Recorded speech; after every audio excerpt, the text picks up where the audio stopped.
کملی میں لپٹنے والے،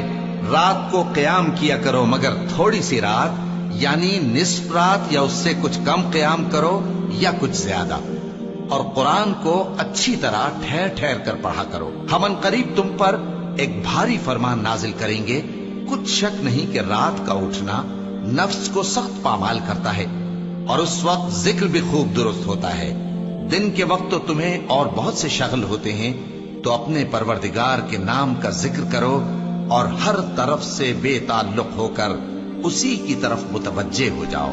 وہی مشرق اور مغرب کا مالک ہے، اس کے سوا کوئی معبود نہیں، تو اسی کو اپنا کارساز بناؤ۔ اور جو دل آزار باتیں یہ لوگ کہتے ہیں ان کو سہتے رہو، اور خوبصورتی سے ان سے کنارہ کش رہو، اور مجھے ان جھٹلانے والوں سے جو دولت مند ہیں سمجھ لینے دو، اور ان کو تھوڑی سی مہلت دے دو۔ کچھ شک نہیں کہ ہمارے پاس بیڑیاں ہیں اور بڑی زبردست آگ ہے، اور گلے میں اٹکنے والا کھانا ہے، اور درد دینے والا عذاب ہے۔ جس دن زمین اور پہاڑ کانپنے لگیں اور پہاڑ ایسے بھربھرے ہو جائیں گے جیسے ریت کے ٹیلے، اے اہل مکہ، جس طرح ہم نے فرعون کے پاس موسیٰ کو پیغمبر بنا کر بھیجا تھا، اسی طرح تمہارے پاس بھی محمد صلی اللہ علیہ وآلہ وسلم ایک رسول بھیجے ہیں جو تمہارے مقابلے میں گواہ ہوں گے۔ سو فرعون نے ہمارے پیغمبر کا کہا نہ مانا تو ہم نے اس کو بڑے دردناک انداز سے پکڑ لیا۔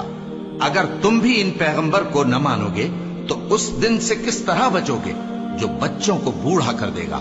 جس سے آسمان پھٹ جائے گا۔ یہ اس کا وعدہ پورا ہو کر رہے گا۔ یہ قرآن تو نصیحت ہے، سو جو چاہے اپنے پروردگار تک پہنچنے کا راستہ اختیار کر لے۔ تمہارا پروردگار خوب جانتا ہے کہ تم اور تمہارے ساتھ کے لوگ کبھی 2/3 رات کے قریب اور کبھی آدھی رات اور کبھی تہائی رات قیام کیا کرتے ہو، اور اللہ رات اور دن کا اندازہ رکھتا ہے۔ اس نے معلوم کیا کہ تم اس کو نبھا نہ سکو گے، تو اس نے تم پر مہربانی کی،